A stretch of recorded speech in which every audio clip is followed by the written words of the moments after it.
The Steelers have officially made Le'Veon Bell a franchise tag offer. We'll get the latest from John. The Rams are tagging LaMarcus Joyner rather than Sammy Watkins. Got a couple of refs retiring and then some nepotism coming in to replace them. That's how it works. Hey, what's your last name? Hockley, you're hired. What's your last name? He was already part of the league. You're hired. Yeah, Ed Hockley. Aren't the officials bad enough? We got to keep bringing the same names back? I think Kerry Frazier's kid was a ref, but I don't think he ever made it to the NHL. All right, Sports Bash Live, 97.3 ESPN. Let's get into some football. Got Eagles and NFL on the mind, and John McMullen is here with us right now on 97.3 ESPN. He's got a new piece up on our website, which you can check out at 973ESPN.com. Follow him at JF McMullen for all the latest on the league and the Birds. Johnny Mac, what's up, pal? Doing well. You got to have a hockey league. You guys know that. Got to. Can't go with a hockey league. Got to have a hockey league. There will be a new hockey league. We'll get into some of that in a minute. You write at the website, 973ESPN.com, that the timing is not right for the Foles haul, and I'm interested to see where you're going on that. So, I'm sure there's a little debate between there's so much out there. Second-round picks, not enough. They shouldn't trade him. They got to hold on to him. PT brought up earlier, well, what if you wait until training camp? If you do it during the draft or at the draft? I mean, so give us a little timeline on your thoughts here. Well, I just think if you're looking for the haul, and that's what came out yesterday, is that the Eagles want a similar give back to what they got when Sam Bradford was traded. It's just not the time for that to happen. It cannot happen now, and that's where I think the disconnect is. People seem to forget what situation that was, and I mentioned it on the show yesterday. Sam was traded 8 days before the regular season. The Vikings thought they were a Super Bowl contender. There's not many quarterbacks available 8 days before the regular season. But in March, as we head towards the draft, there's a lot of quarterbacks available, and this year more than most. And it starts with the free agents. We know all the names. It's also a deeper draft at the position. So you have all these names available to teams, and then you're saying, hey, give us a first-round pick, give us a fourth-round pick, and potentially more than that, if you want to believe Chris Mortensen. Why are teams going to do that? You have to look at it from the other side of the fence. There's too many options. So any pie-in-the-sky type thought of that is very, very unlikely to happen. And the only reason I say is that it's not going to happen 100% is because it only takes one. And it's just like, some people fall for misinformation or things like that. Sometimes we give NFL decision makers too much credit because they make mistakes as well.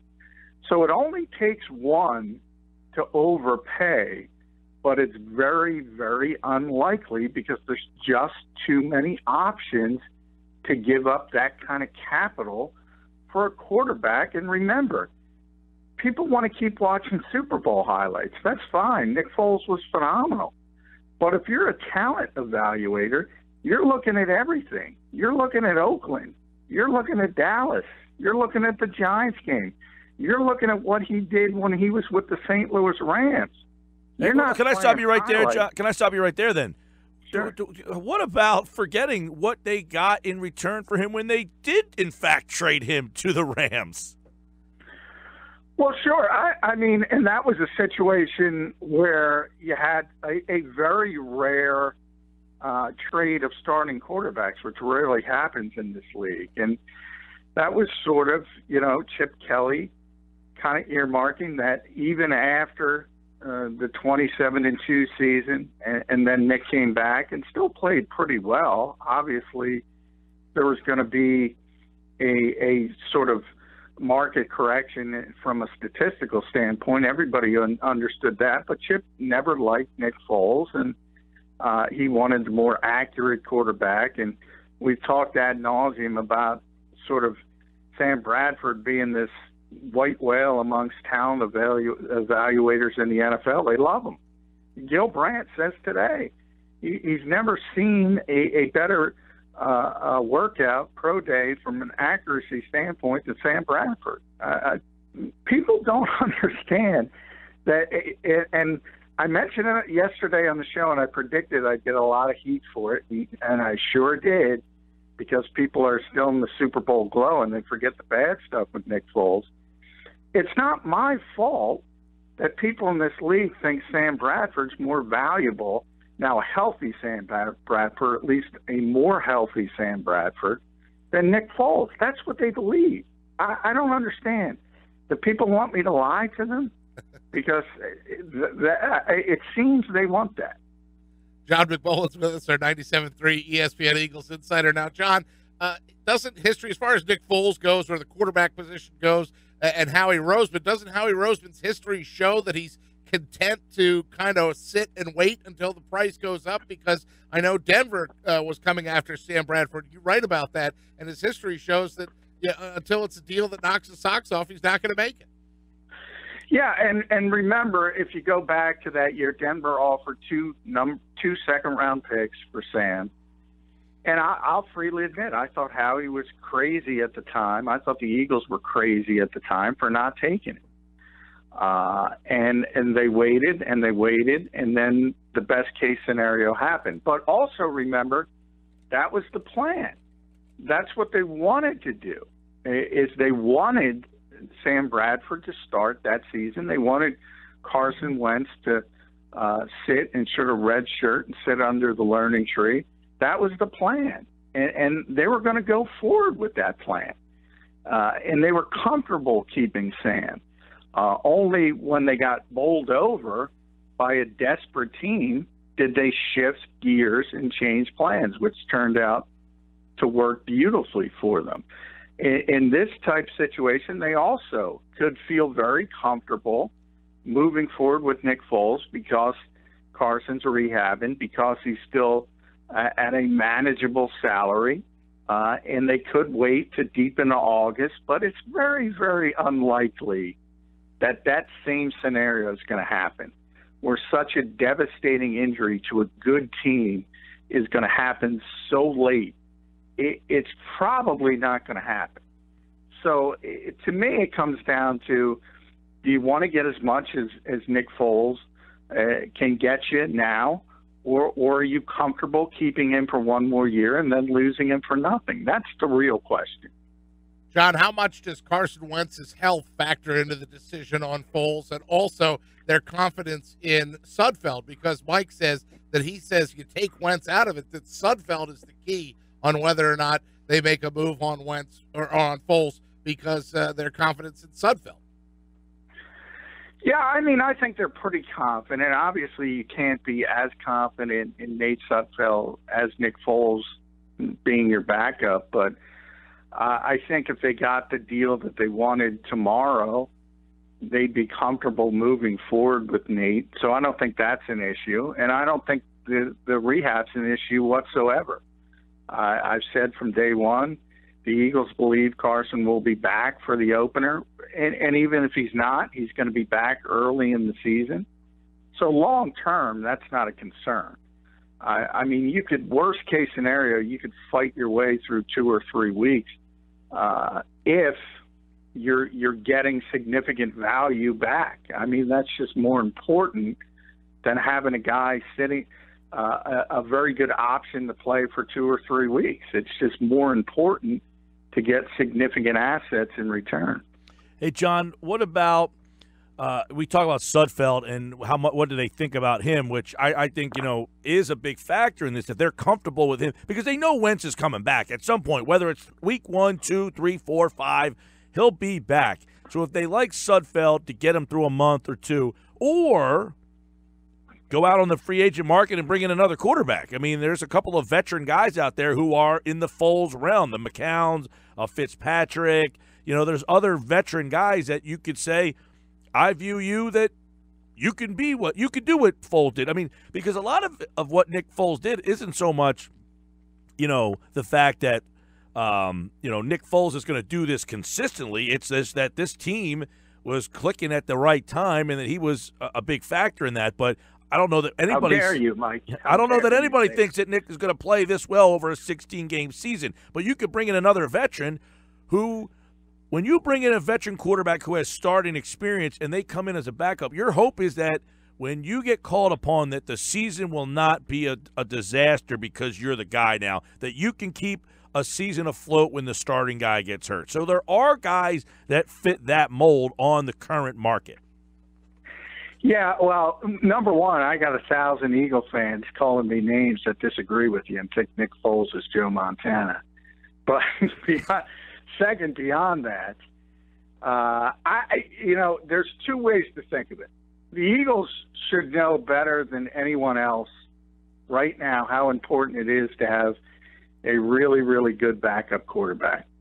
That's one. So if they believe that, that trends more towards your thinking. However, they have salary cap issues. And one of the issues is, one of the positives of trading Nick Foles is getting that $7 million salary off the books and moving forward with Nate Sudfeld, who's making under $1 million. If you're bringing in a veteran like a Josh McCown or somebody of that nature, you're going to be back on the books for probably $4 or $5 million. So that could be the bigger issue for the Eagles, and the fact that how many assets do they want to allocate to the backup quarterback position when they have so many issues from a salary cap standpoint other places where they want to keep Patrick Robinson, they want to keep Nigel Bradham. Well, how do you do that? You got to create space. John, one of the things Mike and I talked about earlier in the show was potential of trade and how much the Eagles, they don't have a second-round pick right now. They don't have a third-round pick right now. Are there players out there that could be traded? And unbeknownst to us, we were talking about Ronald Darby as you were writing an article about Ronald Darby. His name has now come up as somebody that could be on the way out. Yeah, and it is interesting. I mean, that one makes a little bit more sense. And I remember talking about this with you guys before when they made the trade for Ronald Darby. And we all talked throughout the offseason last year. And I made the comment that cornerback looks like a weakness now, and we might fast forward a year, and it might be one of the deepest positions on this team once Sidney Jones gets healthy. And if Rasul Douglas shows the promise we thought he was going to show, and Jalen Mills continued to improve, and that's exactly what happened. And now they're loaded at the cornerback position. And it at least makes sense, especially if you want to keep Patrick Robinson, and they do. And they seem to know how important he is to that defense. Well, how do you keep Patrick Robinson and have Darby and have Jalen Mills and have Rasul Douglas and have Sidney Jones? You can't play them all, even in the pass-happy NFL. So it would make a little sense. And Darby's the most obvious one because he's going to enter the final year of his rookie deal. And, oh, by the way, he's going to make a heck of a lot of money when his rookie deal is up. And the Eagles still have salary cap issues next year. And Howie always talks about he cobbles together his roster plan in 2-year increments. So he's thinking about next year as well. And next year, the Eagles probably can't afford Ronald Darby.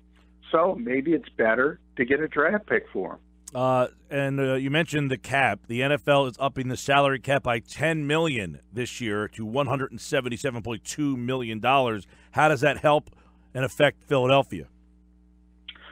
It actually hurt him a little bit because it was projected to go to 178, so a little bit less than people thought. So everyone kind of knew, but they're still have to create some space.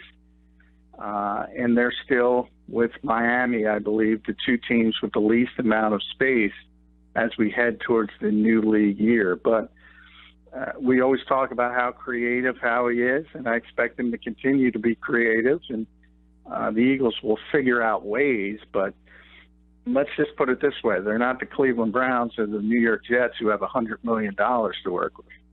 Yeah, and we know. See, when I hear the Eagles have cap issues, for some reason, it doesn't bother me all that much with Roseman. I feel like, this is a challenge that when he makes the moves he does at the time, he already says, you know what, I'll figure out a way to get that fixed when the time comes. It's one of those like, don't worry about next year. I'll fix next year when I get to next year. If I'm at the cap or over the cap, I'll figure out a way to figure that out. Don't not make a move now because you think it might penalize you down the road. I'll figure out a way to fix it.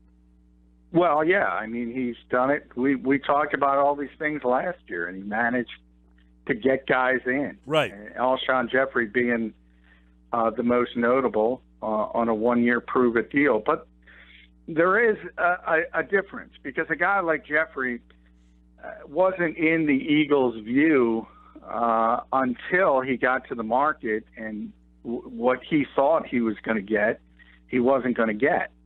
So then the Eagles jumped in and convinced him to say, look, if you sign with us, you got a chance to play with a superstar quarterback, Carson Wentz, not Nick Foles.